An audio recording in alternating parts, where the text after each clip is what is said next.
for all you hearty end-of-the-day souls, we have a special prize for you. And it's not like Oprah's prizes. We can't roll like that. But in all seriousness, once again, my name is Cecil Corbin-Mark. I'm the Deputy Director at We Act for Environmental Justice. And you heard me say this morning that none of us succeed unless we're really working in collaboration. The powerful forces that often shape policy in the city of New York, we can't outspend them in our efforts to fix the problems that are impacting a lot of low and moderate income New Yorkers and people of color and communities that are beset with poor housing conditions. There is no way we will ever have enough money, despite the generosity of many of the donors to our organizations, despite the compassion of many of the people who engage and try to support us in various ways with resources for these fights. But what we can do, and what we are doing, is we are out organizing those people who seek to make sure that homes with mold conditions aren't fixed in a timely fashion and in the most appropriately professional way. We are building people's voices to combat those that say that it's okay for someone to have peeling lead paint and it not be dealt with properly. We are combating those with the voices of people on the front lines in communities by when they are confronted with landlords that say, I'll get to that when I get to it, or it doesn't need to be fixed in a particular kind of way, and that they are the ones that are responsible for the asthma epidemic. There is no question in our mind that we can out-organize them, and we are. And what you're gonna hear from today is the voices of some of our allies. You heard me say earlier that collaboration is the key, the way that we won in the lead poisoning fight that you heard Matt Shashir talk about earlier, is we banded together advocates and grassroots organizations, community-based organizations, base-building organizations. We banded together and we made the city yield to the power of those voices to change the lead poisoning law. That was a victory that was hard fought by the landlord lobby. They threw a lot of money at the then speaker to stop that law from coming forward, but they did not win. And what did we win with a law like that? We changed the fundamental legal dynamic and shifted the burden of reporting lead poisoning cases from tenants in their buildings who had a gazillion and one other things to worry about, like putting food on their table, making sure that their children got to school, and showing up on church on Sunday or in the mosque of their faith or the temple. We got the landlord to assume that responsibility, to take the responsibility for making sure that their properties were sound. We were able to shift that despite lots of money from the Rent Stabilization Association fighting against the introduction of Local Law 1, the lead poisoning law in the city that is now the toughest and strongest lead poisoning law in the entire country. That's what we're able to win when we are banding together, when we are empowering people impacted in communities to speak for themselves. And today you're gonna hear from some of the amazing organizations that we have the privilege of working in coalition with, and some of the work that they're doing to help make this city a better place to live, a healthier place to live. So not only is it our mission as an organization that we act to build healthy communities, but you'll hear how Urban Justice Center is doing that. You'll hear how Make the Road in New York is doing that. You'll hear how Community Voices Heard is doing that. You'll hear how Tenants and Neighbors and the Cooper Square Committee is actually doing that. And I really want to thank our partners. They have welcomed us into the fight for making sure that New York City's housing is full of quality, full of health in the future for the people that we organize and work with in the communities that we all come from. So without further ado, I'm gonna let them take over, and they're gonna share with you some of the amazing work that they've been doing on the ground as things have moved forward in the city with their campaigns. And each of them is going to, there'll be no PowerPoints in this session. There'll just be a lot of amazing, rousing work talked about. So get ready, sit back, and buckle your seat. And first up, we're going to hear from Harvey Epstein. Harvey is the Associate Director of the Urban Justice Center. And I remember Harvey, Matt, and a bunch of us were, late night sometimes thinking about how the hell are we going to make sure that then Speaker, whatever his name was, Gifford Miller, really made sure that he did the right thing by communities here. But Harvey's going to share what the Urban Justice Center is doing. He's worked with numerous tenant associations in obtaining ownership of their buildings. Harvey was also instrumental in creating a community economic development project at the Legal Aid Society, which assists small businesses and not-for-profits with transactional legal matters, including incorporation, applications for tax exemption, very important, and many other things. So, Harvey, take it away. Thank you. Thank you, everyone. So I want to thank WEAC for letting me come here today and talk to you all about things that we all care about. Again, my name is Harvey Epstein. I'm at a place called the Urban Justice Center. And if people know the organization, we really are talking around the city around economic and social justice issues. I'm the deputy director of the organization. I also run the community development project, and the model that our project advances is that we are resource allies to base building groups around the city who talk about power and oppression and change the dynamics in our society. And the way we do that is we're providing legal and policy support to groups who are working on campaigns.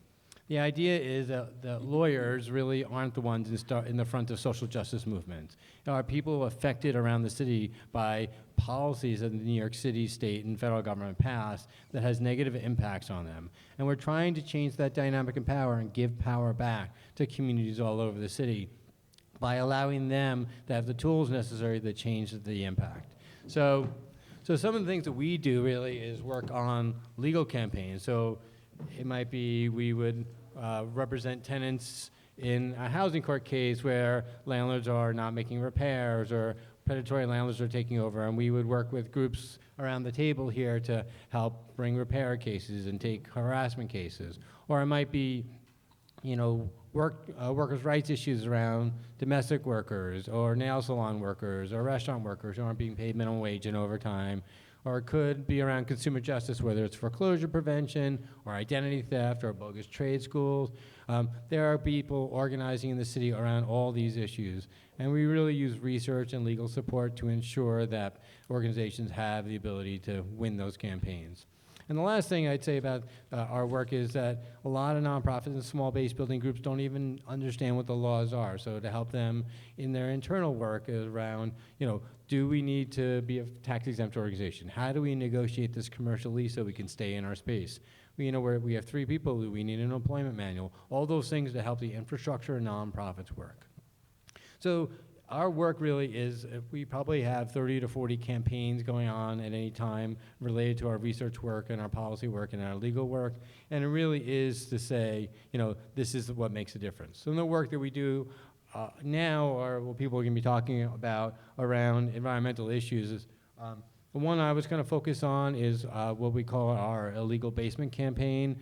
And the organization that really is leading this campaign is called CHIA CDC. I had asked that people send around a 2-page document really talking about the campaign. And we really think that the illegal basement campaign, people know CHIA, it's an organization that focuses mostly in Jackson Heights and Queens, focusing on the South Asian community.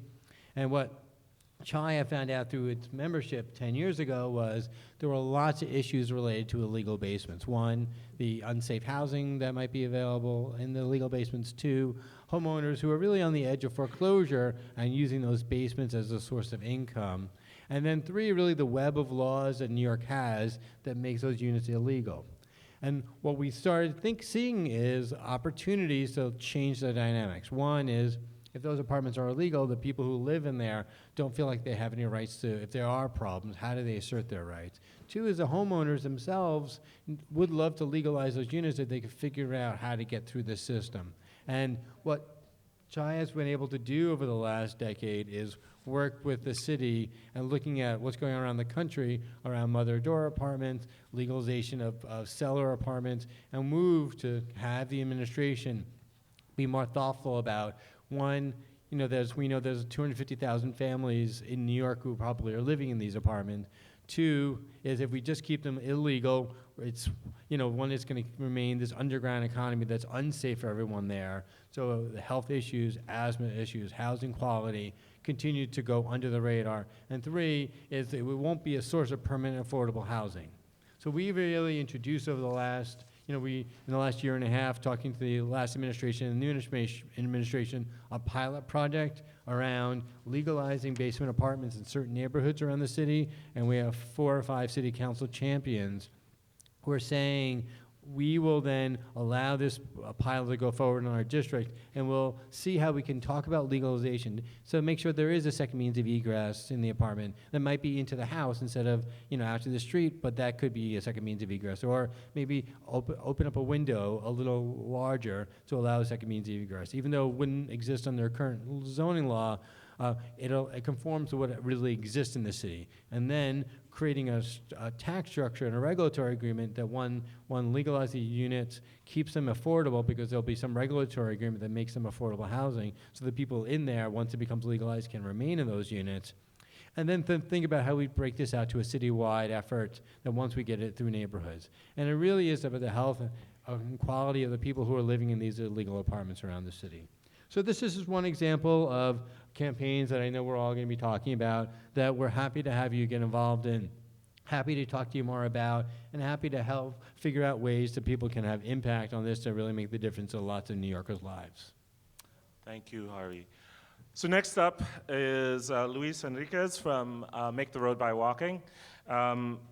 Luis is a supervising attorney at Make the Road, where he leads a team of 7 lawyers and caseworkers that provide housing and public benefits services to immigrant community residents, adult literacy services to students, and Sandy-affected individuals as well. And prior to making his shift to Make the Road, Luis worked for 3 years as a staff attorney at Goddard Riverside's SRO Law Project. And he started his legal career as a prisoners' rights attorney at the Civil Action and Education Corporation in San Juan, Puerto Rico, where we were just joking about how much he's not focused on what's going on in Puerto Rico, given how absorbed he is here in New York. And we're grateful for that, but don't forget about Puerto Rico. Luis. Thank you so much, and I really need to not forget what's happening back in my home country. Yeah, I need to work on that. So thank you so much for this invitation and this opportunity. It's always a pleasure for me whenever I have the opportunity to do anything that doesn't involve being in housing court all the time. So this is very much a thrill for me. So I have been working, doing primarily housing work at Make the Road for the past year. I supervise a team of attorneys and caseworkers, as was said, doing housing and public benefits work.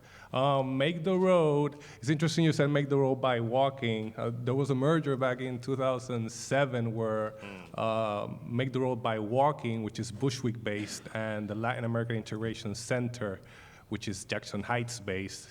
Those 2 organizations merged in 2007 to form Make the Road New York. Make the Road by Walking hails back to the 1990s. The model of Make the Road— I'm old school, can't you tell? Yes. No. The model of Make the Road, it's a membership organization, which as of this year, it's over 15,000 members. The organization, we have community-based centers. Our offices are located in the communities that are served, and those are Bushwick, Brooklyn, Jackson Heights, Queens, Staten Island, Port Richmond, and Midland Beach in Staten Island.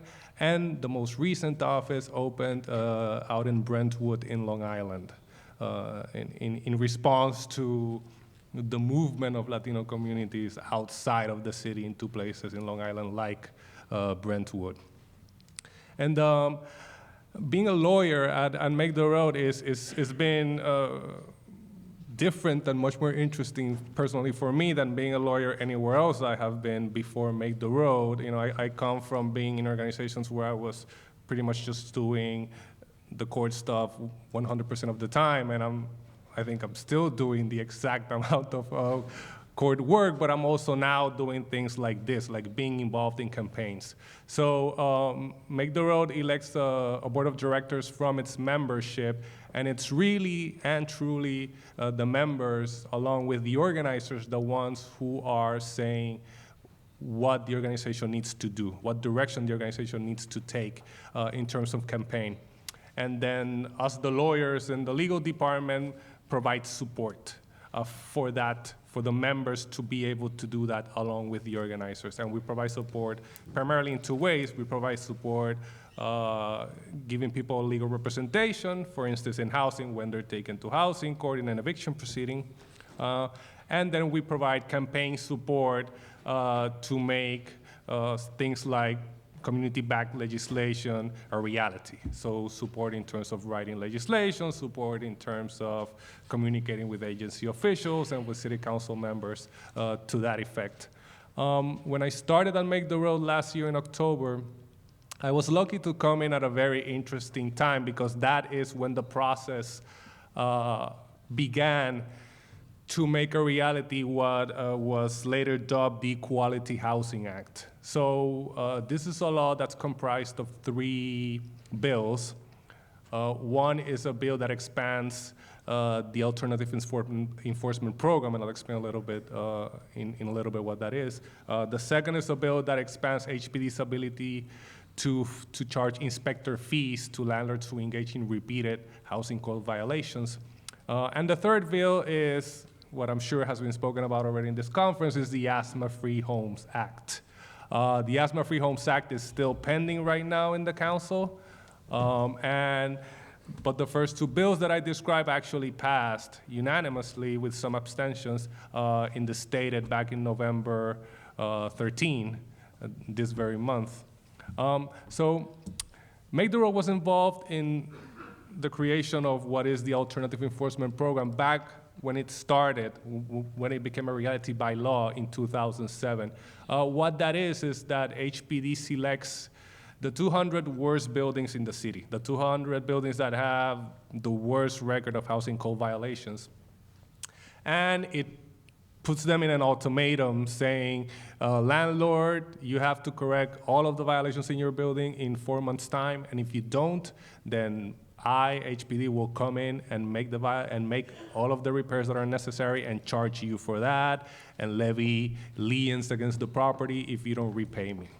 So that program was very innovative back when it was enacted in 2007 and has had an impact on so many thousands of apartments and individuals that would just have been left out without a program such as that one. So one thing that started happening in Make the Road in the beginning of 2013 is that we started canvassing our Bushwick community, asking questions, surveying tenants living in Bushwick in AEP buildings to see how it's going for them, to see if in fact the program has been working, and Make the Road feels that, invested in that program because again, it had a participation in its enactment back in 2007. And we released a report called The Roof Over Our Heads in October 2013, right around the time that I was lucky enough to start working at Make the Road. And the conclusions of that report were primarily 2. First, what was not a surprise, but what was really encouraging to find out is that the program works.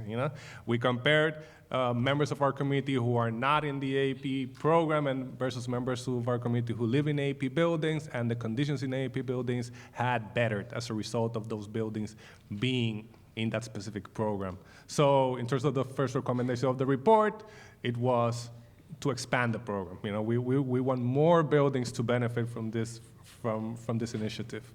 The second thing we found out, which was a little surprising, is that many of the tenants living in AEP buildings did not know that their building was in the AEP. They did not know what the Alternative Enforcement Program was. They did not know how it worked. A good number of tenants didn't even know what HPD was. as a city agency. Of course, they didn't know what 311 was. They didn't know where to call to place complaints about their conditions. So that motivated us to then, from the release of the report a year ago through the present, to push, of course, in coalition along with other organizations, to push legislation primarily to do two things. First, to expand the program. We first thought of a 40% increase from 200 to 280.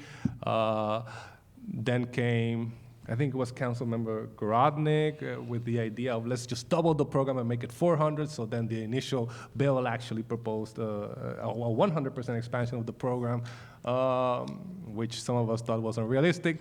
How it ended up happening is a 25% increase. So it came from 200 to 250, which is still very significant because there's been a lot of years now where the program was kind of stuck at the 200 mark.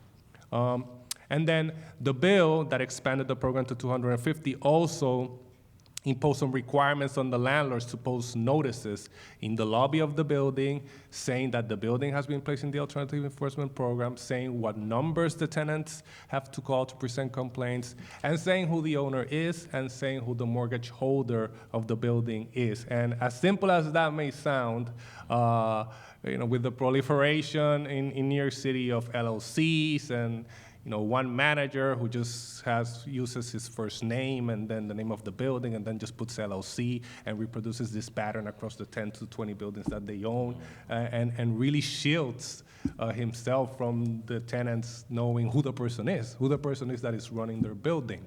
So the legislation in AP buildings imposes that transparency requirement. So that's the first bill. The second bill that was also enacted by the council in November 13 is a bill that regards to inspector fees. So before November 13, the administrative codes said that with heat and hot water violations, if HPD comes into an apartment and issues a third heat and hot water violation during the same winter season, HPD will charge the owner a $200 inspector fee, which if the owner doesn't pay, it becomes a lien on the property. That number, it's not supposed to be, it sounds small, but it's not supposed to be a tax. It's supposed to be the actual cost of HPD having to repeatedly send an inspector because the landlord is not addressing the heat and hot water violations. The good thing about that fee, though, is that as I don't know if there are some housing court practitioners in the audience, and we know that when you take a landlord to court, you seek an order to correct, which ordinarily does not involve the judge issuing civil penalties against the landlord. And then the landlord doesn't comply, and then you move for contempt against the landlord, and then at that later point is when the issue of whether the landlord should dig into their pockets for not complying first comes into play. And HPD usually negotiates down the penalties that are prescribed by law heavily. And the reality of the whole system of how housing court works is that landlords know that they rarely will have to dig into their pockets to pay for not complying, for not making repairs. So the idea of having inspector fees, even though they're small, is really a wonderful idea in that it is automatic. It doesn't require anyone having to take the landlord to court. It is based on the landlord repeatedly ignoring the violations that HPD has placed in the building. So what this bill does is expand that same scheme to every hazardous and immediately hazardous violation, not only heat and hot water. So it's called the Three Strikes Law, and what it says is that if HPD issues a third Class B or Class C hazardous or immediately hazardous violation within the same calendar year, within the same 12 months, at that third point, HPD will start charging those inspector fees, $200. And if HPD has to come back a fourth time or a fifth time, it will continue to charge those inspector fees. So it's new laws that expand mechanisms that already exist, and we're really excited that happened. And like I said, for me personally, I was able to work in the whole. It was a 1-year process to sort of like make these laws a reality, and we're missing the third link, and we're very excited about the Asthma Free Homes Act to become reality very soon. There's a fourth law I'm going to mention very quickly. That was introduced in the council in November 13. It relates to underlying conditions. So that's also very interesting. It's also in the same spirit of just going after. I mean, the one thing to remember about all these laws I'm talking about is that this is not a landlord who draws a violation once or just a few violations there. No, this is the repeated offenders, right? Like these laws are really directed at those landlords that, like on the record, there's a record that they truly disregard the fact that HPD is issuing violations against them and the fact that they are really not doing what they need to do in terms of providing a healthy environment for their tenants. So the underlying conditions bill, which is still pending, says that HPD can issue a separate violation. In addition to issuing, for instance, a mold violation, HPD can issue a violation for the underlying condition that is producing the mold. And this is very important because a thing that landlords we see time and again doing is that there's a mold violation, they go in and they plaster over it and they paint it and then they go home, right? And clearly that will not solve what is truly something that is happening, behind the wall.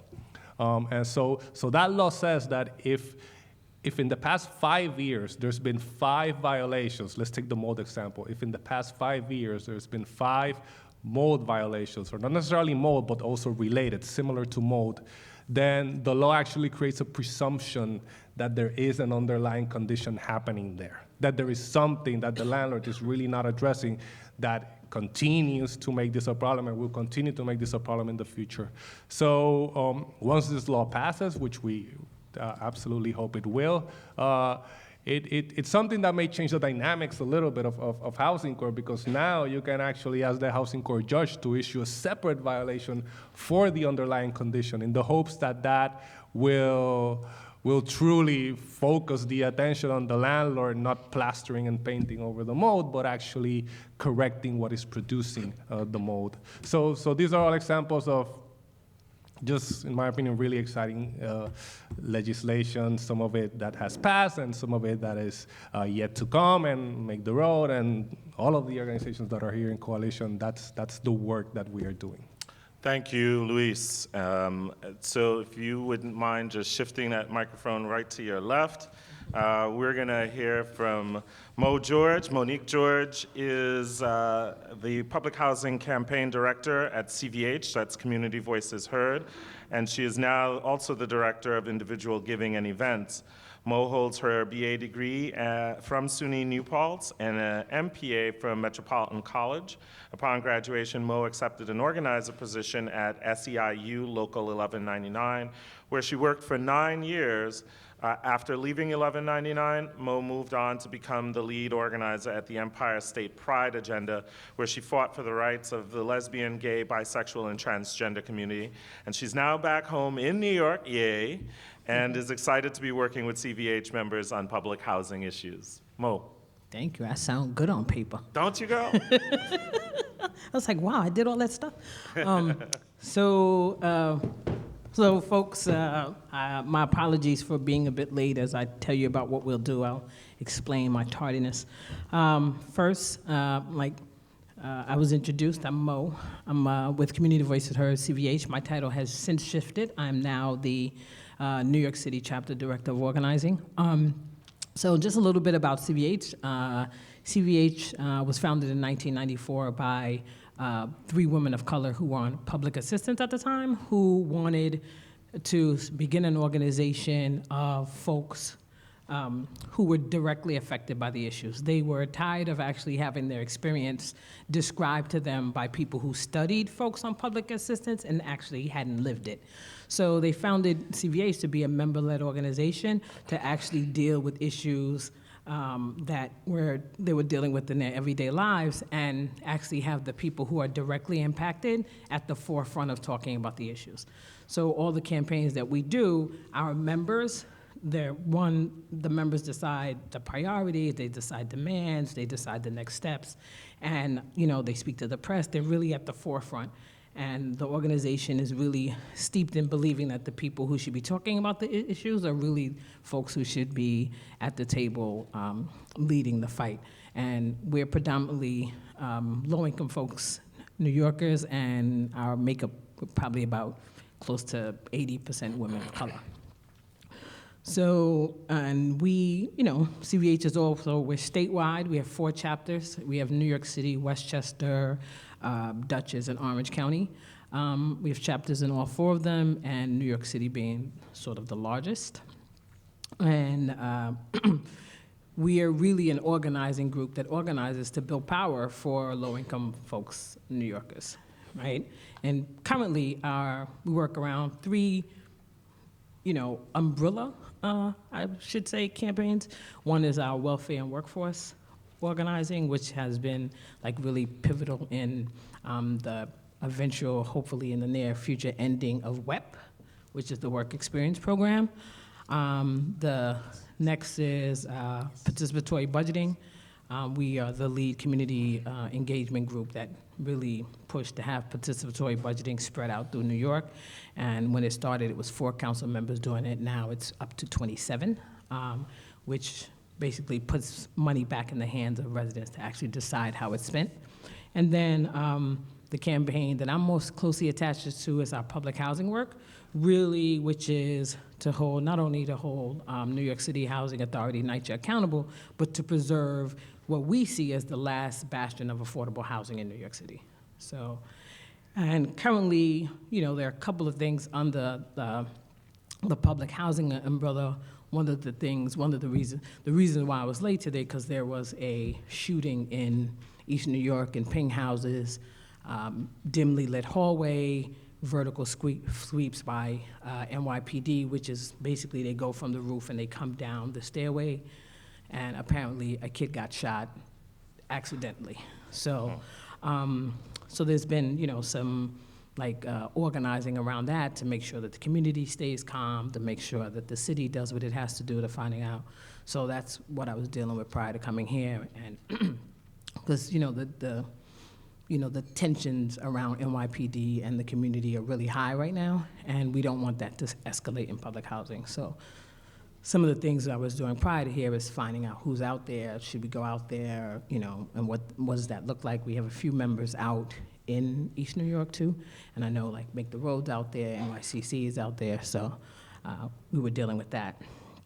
But the other work that we're doing is currently we have 3 campaigns going on all at the same time, because there's not enough work.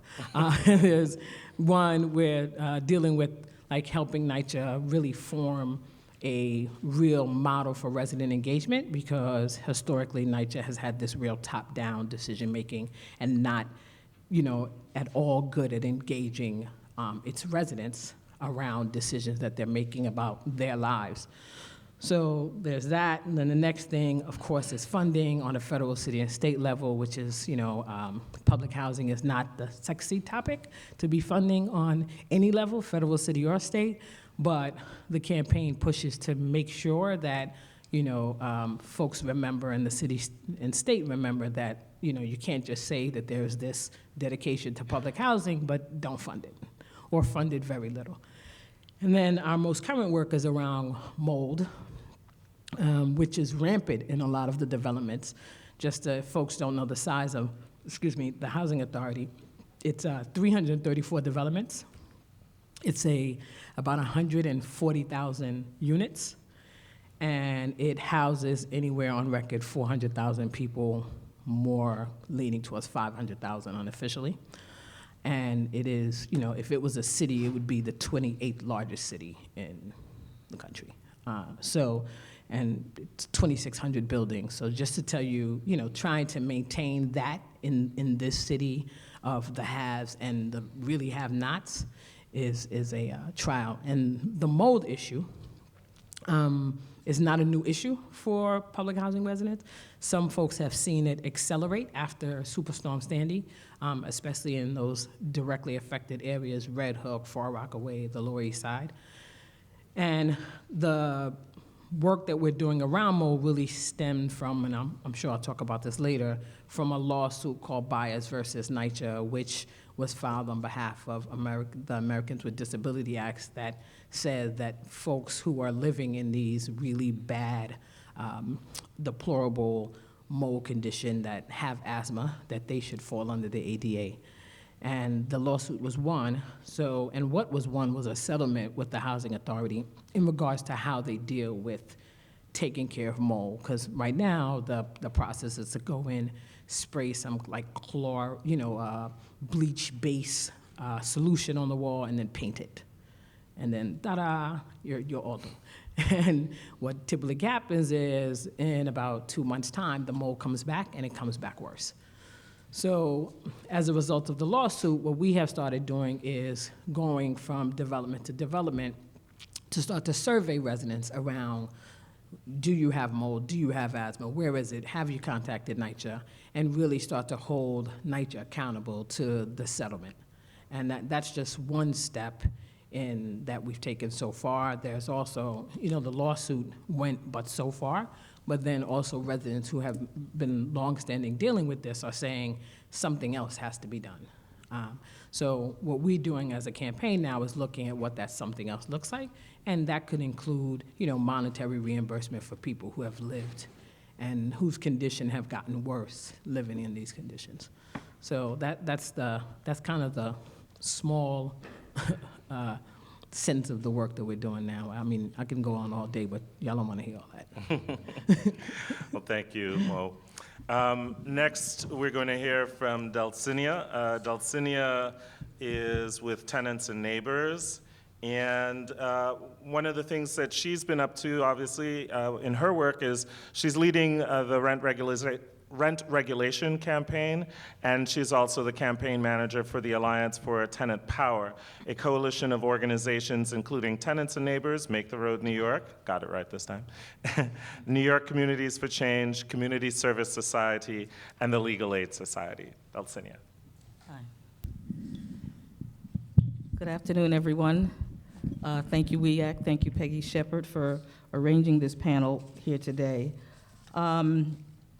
First of all, Tenants and Neighbors is an organization that was started back in 1974, and it started as a result of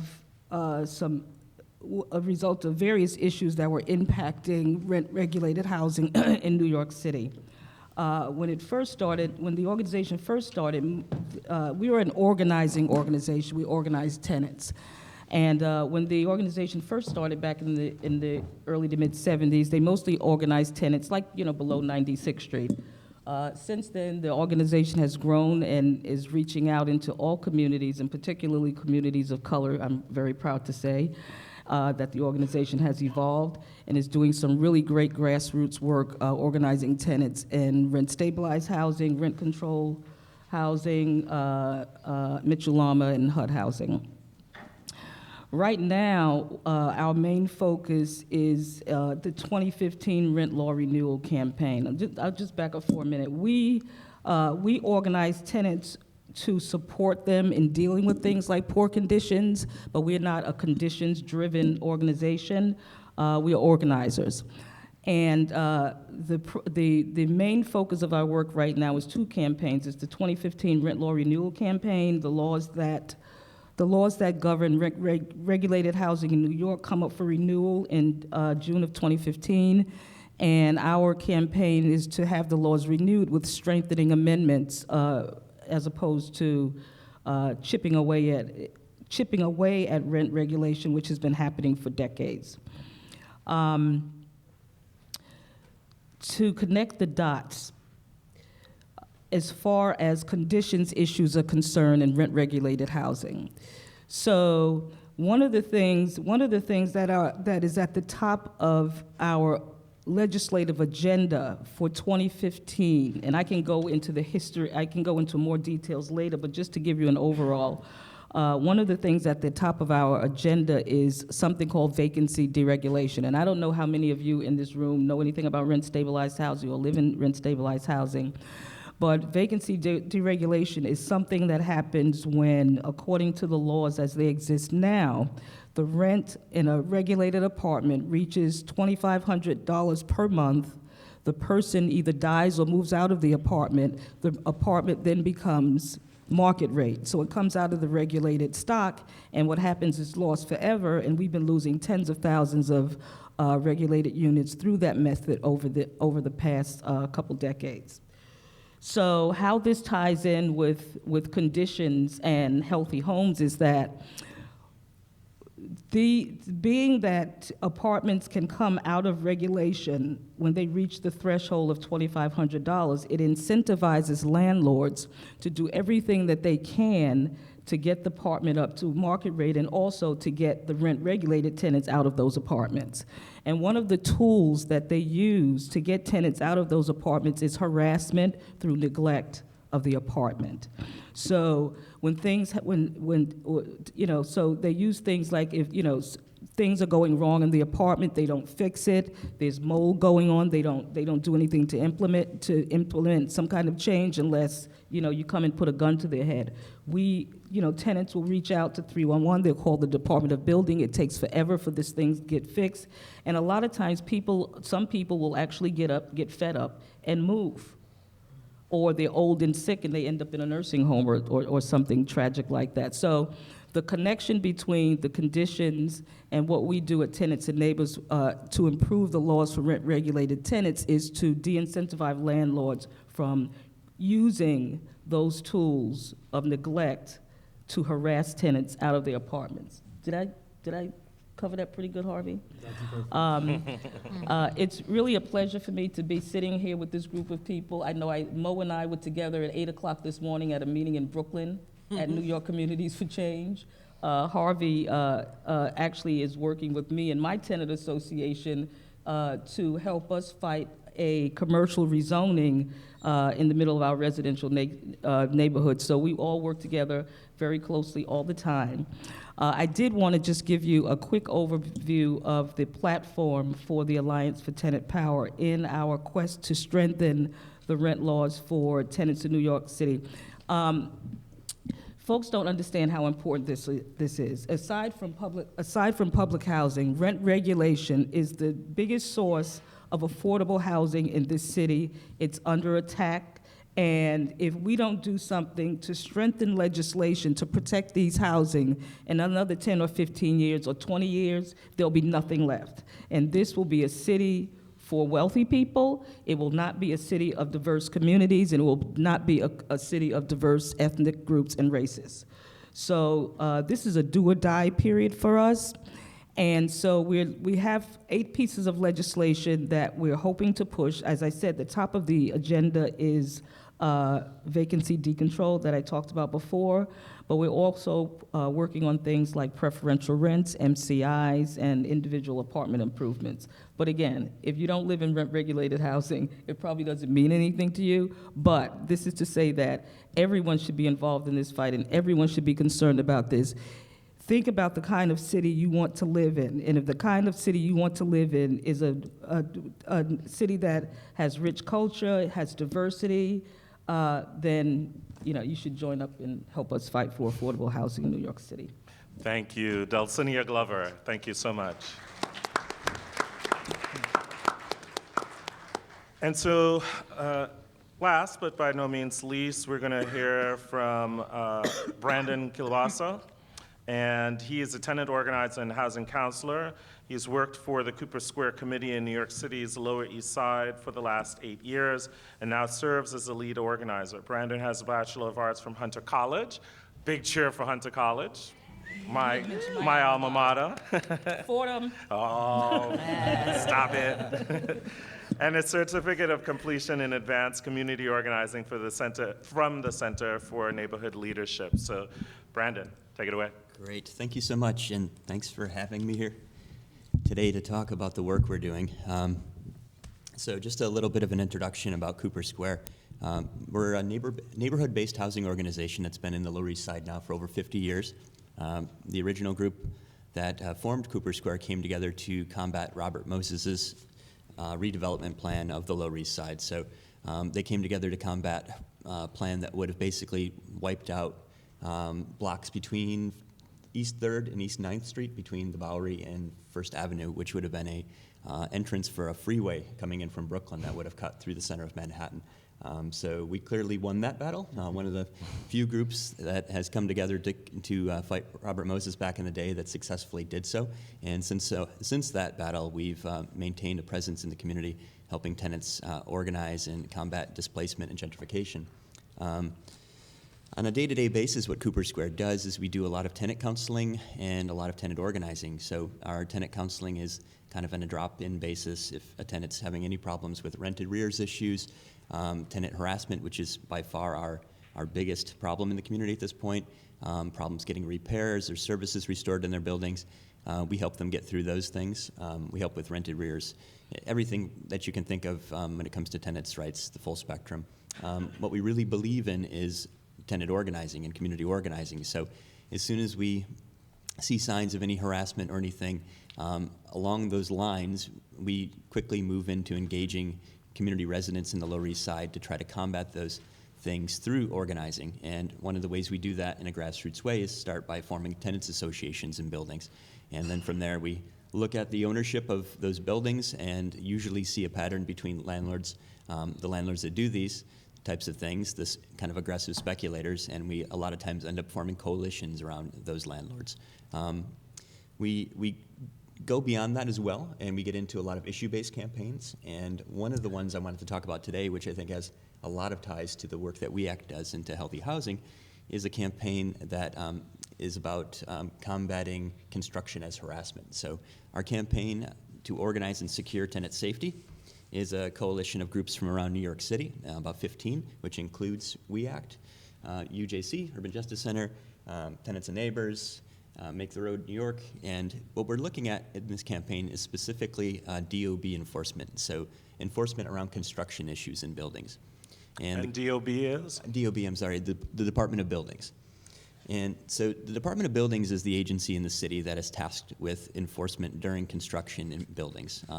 And what we see is that when in communities that are gentrifying heavily, like in the Lower East Side, in North Brooklyn, Crown Heights, Northern Manhattan, and a lot of other places around the city, what we see is that a pattern of speculation that occurs where landlords buy buildings, they quickly try to drive out the rent-regulated tenants, and then if they succeed in doing that, they move into a stage of quickly and hastily renovating these units.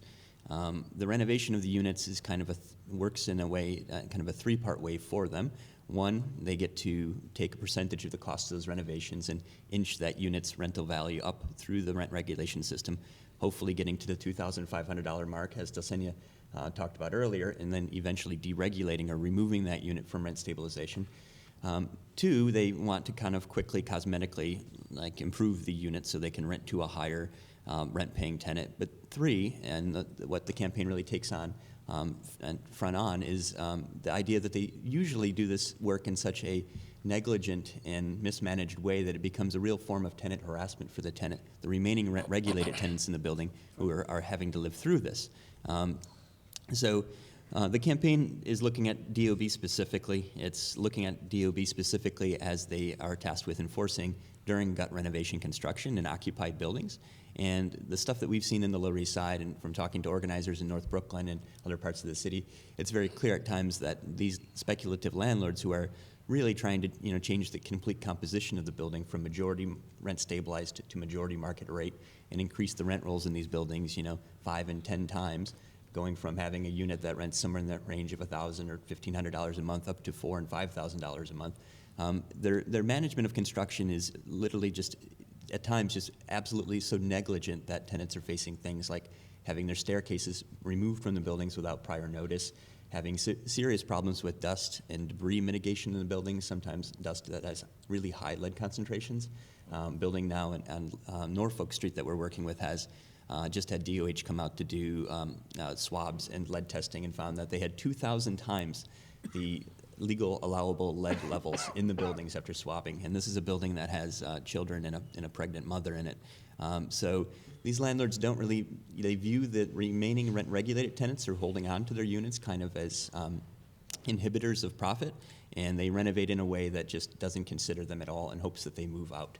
So the campaign is, again, working with 15 different organizations throughout the city, some community-based housing organizations like Cooper Square, some larger citywide organizations, and we're proposing a 12-bill regulatory or legislative reform platform. So we're starting to talk to city council members and starting to look at laws to improve DOB enforcement in these buildings.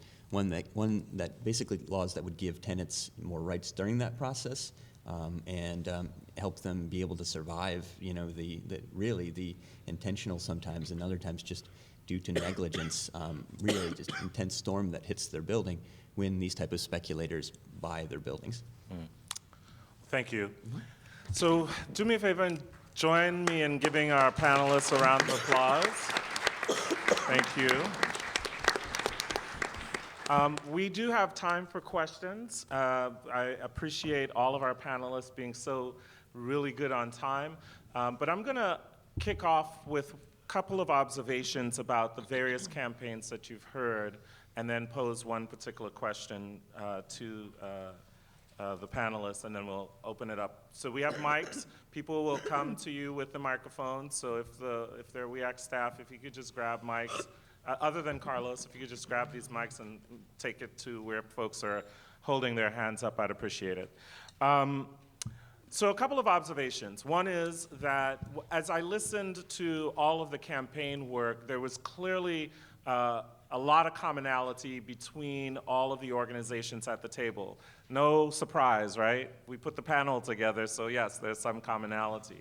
But I wanted to highlight a couple of things. It was very clear that all of the organizations had very clearly targeted policy endpoints that they were looking at.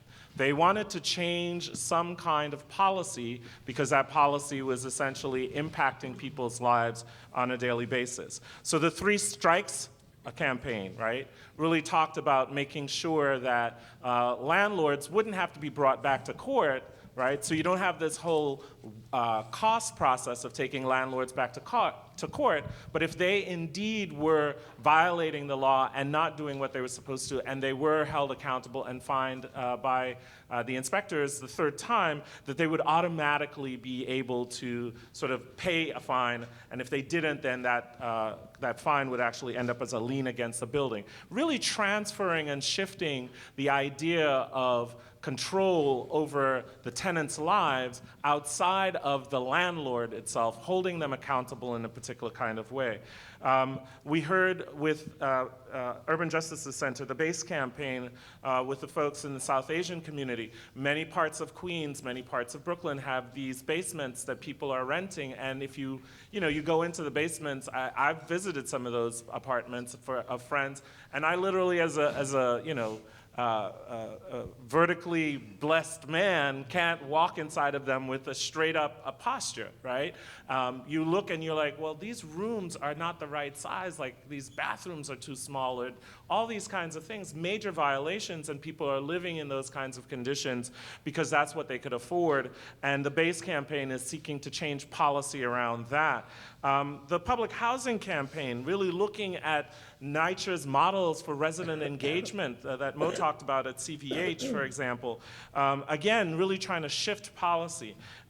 Really looking at the issues of, are they complying with the consent decree that, I'll give a plug to Al Huang, the attorney who did the legal work on the Baez case. Al, you heard from earlier, is a WEAC board member and a senior attorney at the Natural Resources Defense Council.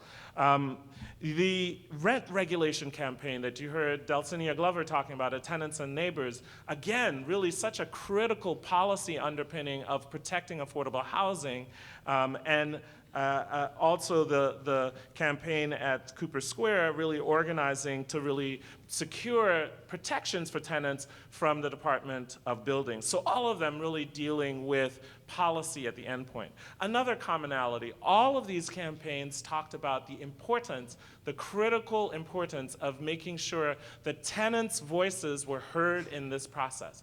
Each and every one of them to a T, even if they weren't necessarily a base building organization, as is the case of the Urban Justice Center. It's a legal entity, and it really works in partnership with these organizations, but it's based and founded on this principle of uplifting voices. This is something that all of these entities have in common with us at We Act as well. And that's why we are joining forces, to build the kind of power to put those community voices at the forefront of changing and shifting policy. If you remember nothing from today, remember that we talked about the fact that it is time for those voices to really be in the policymaking process.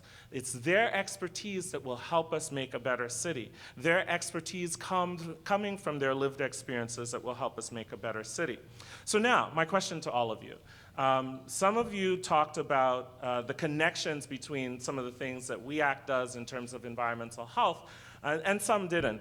But I want to really talk about a couple of things sort of in the health realm, and so let's all put on our health hats for a second. But what struck me was in almost all of these cases, right, and I think Delsenia got closest to it, there are real stresses that tenants are under, right?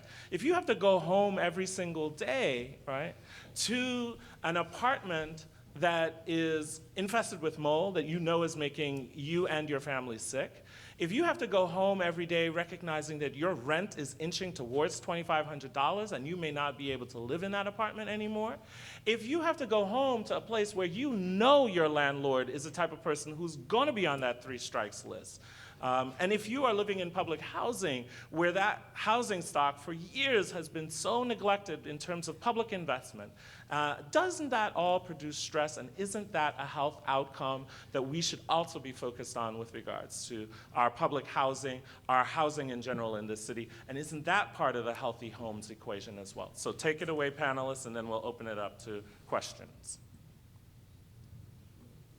Oh, silence, agreement? We're all being respectful. Oh, no, don't be respectful. Just go for it.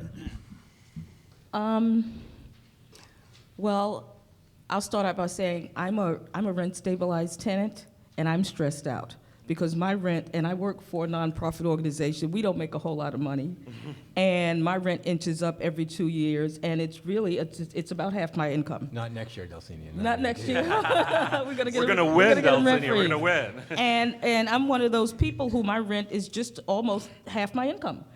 And this is a situation that a lot of folks in rent-regulated housing are facing, the rent inching up. But the other thing to speak to your point is that I work with a lot of tenants up in Harlem.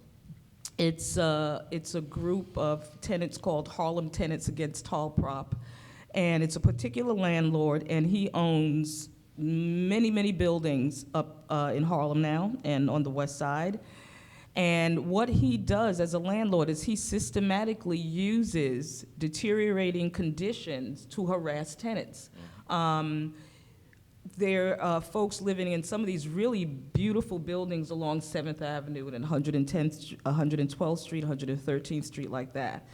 And there are renovations happening, and and another thing that you have to understand is that folks who live in a lot of the people in rent-regulated housing are older people.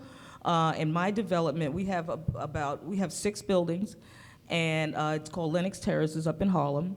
It's a very nice development, but it was built back in the 50s, and a lot of the tenants, we have about 30% of the tenants in the complex are seniors. And so, what happens is that when the landlords start renovating these apartments, particularly in the smaller buildings that owned by the particular landlord I was talking about before, I don't know if it's deliberate, but and these are small buildings, So there's dust, there's constant noise. They do things to try to get it, they do things without getting the proper permits, and then the tenants have to go and report them, and they call 311, and then the people come out, and it's like a whole harassing thing, and the tenants are under severe stress all the time, and a lot of these are older people. There's another complex that this landlord purchased a couple years ago. It's on the east side of Harlem. It's called AK Houses. And these folks had their gas turned off for like over a month, and there was no real reason. This was a tool of harassment because there was no real reason that the gas had to be turned off. And we discovered this because when tenants and neighbors went out, organized the tenants over a couple days and filed what's called an HP action, the gas came back on the following Monday. So, and the stress and the way these people have been living, cooking on hot plates and you know, the whole 9 yards. But these are tools that are used with deliberation right now by landlords. And you know, it's not always necessarily an asthma situation, but it's a stress situation. And we all know, that'll kill you just as quick as anything else. So yes. Other folks, take a quick jab, and then we're going to turn it over to our audience. Yeah, an example about stress. There's a very specific MO that we have been seeing in our communities with respect to the speculators, and Brandon described it. They buy a building, they engage in a campaign to harass everyone out through neglect, through buyout offers, through knocking on their doors night and day, offering them money to move out, in the hopes of clearing the building and then gutting it. But even if they can't clear it, once they get down to 1 or 2 tenants, they will start constructing around these holdout tenants. So we have situations where we have tenants where it's just 1 tenant living in a building and the entire building is gutted. Gutted meaning no walls, no appliances, no anything. And you know, day in and day out, the tenant living in these conditions. When you go to the Department of Buildings to look at the permits, almost always in these situations you will see that to get the permit, the landlord filled out a form saying that the building is empty, that the building is unoccupied. And talking about Department of Buildings reform, that's one of the things that we are seeing. There seems to be no real investigation on the part of the Department of Buildings to make sure that what the landlord is filling out the form with, the information, is actually true. So then the permit gets given and the work begins. So, you know, I can think of a tenant who was in that holdout situation, and she really was an incredible woman and had the stamina to continue living there. And I can think of another tenant who was elderly and she couldn't. So we actually had to negotiate a temporary move-out situation, protecting her rights to return and so forth. But, you know, it really comes to the point where there are tenants that they want to stay there. They have been living there for decades, but they simply may not because the conditions are that awful. All right. Thinking. All right. I want to turn to the audience, but go quick. I'm going to be quick. But I just want to be clear about all we're talking about is the imbalance of power and the structural problems we have in our society, and they play out every day. Well, all we're trying to do is, because we all work together, so CVH and Urban Justice work on PB together. We're all on base campaign PB, together. participatory budgeting. Participatory budgeting together. Like, we all doing work on a night shift. We are trying to fight against this mammoth power structure. And the reality is, 30,000 evictions a year, almost half of those are people in rent-regulated housing. So what does that mean to our city? What are the consequences that means to those families who are moving into homeless shelters? What the consequences does it have on all those kids who are missing school and having to relocate? What are the consequences it have on our society? And those are the things we're trying to bring to attention of the policymakers who are making decisions around the city.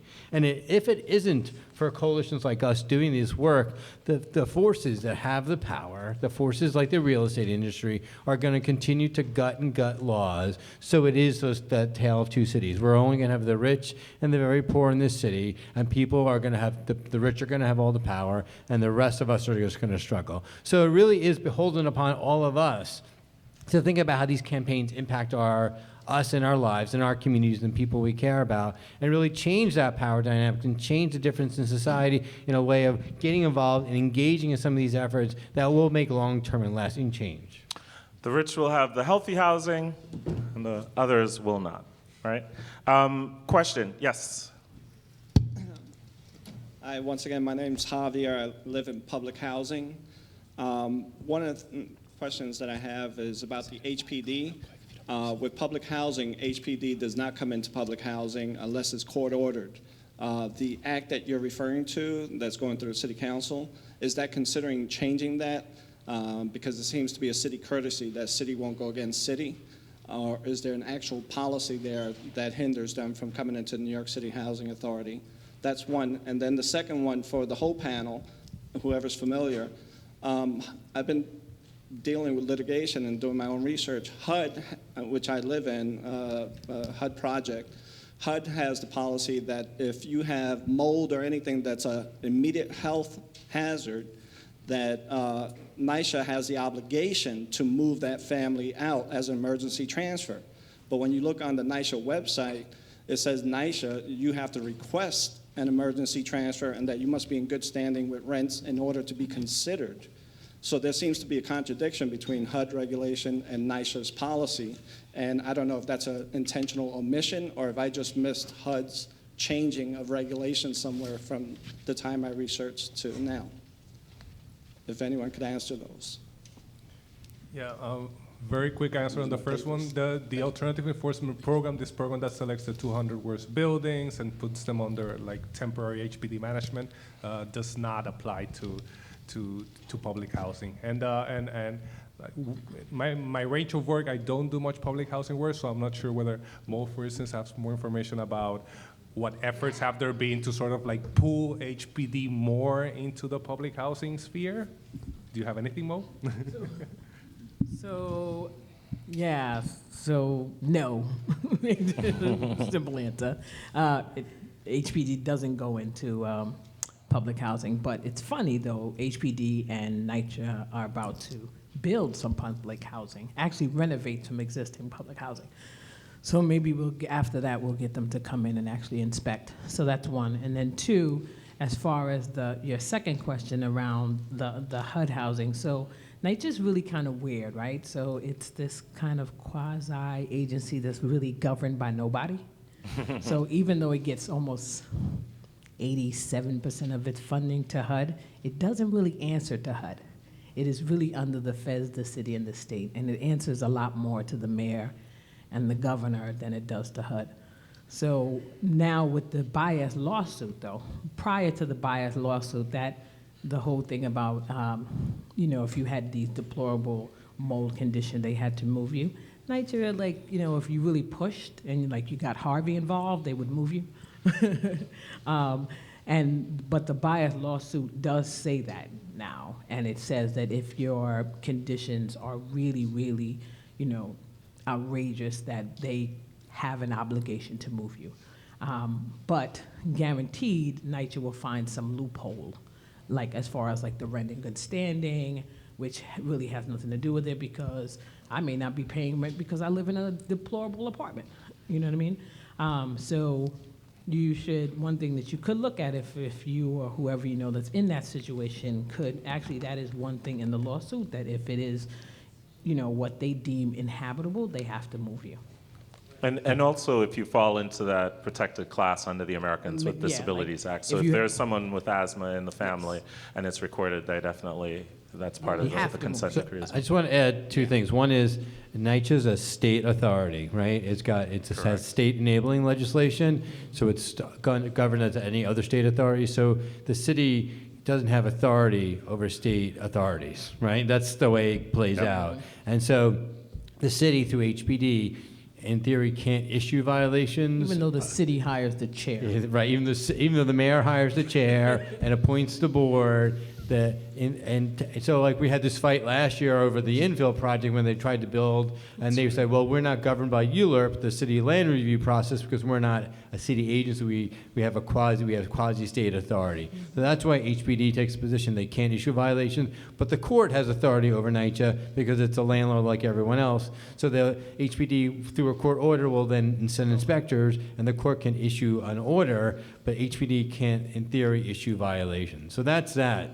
So I think, and the other thing is, it's also about waiting lists. Like NYCHA's got for transfer, for emergency transfers, for people who are survivors of domestic violence, it's years, right? Because they have a 2 or 3% vacancy rate. No one leaves, and so when people want to move to another development, they were like, I'll move to these 3 developments. I'm not going to move to Far Rockaway, and those are the only places where they're opening. So there's kind of this structure. They put you on a waiting list to move to a development that you can't move to in the next 15 years or ever.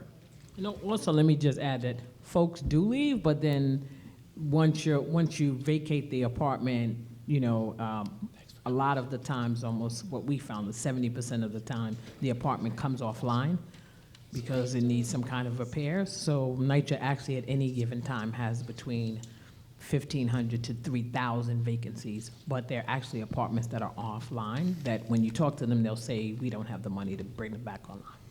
All right, thank you very much. We're gonna move to the next question in the back. Thank you. Hi, my name is Sharon.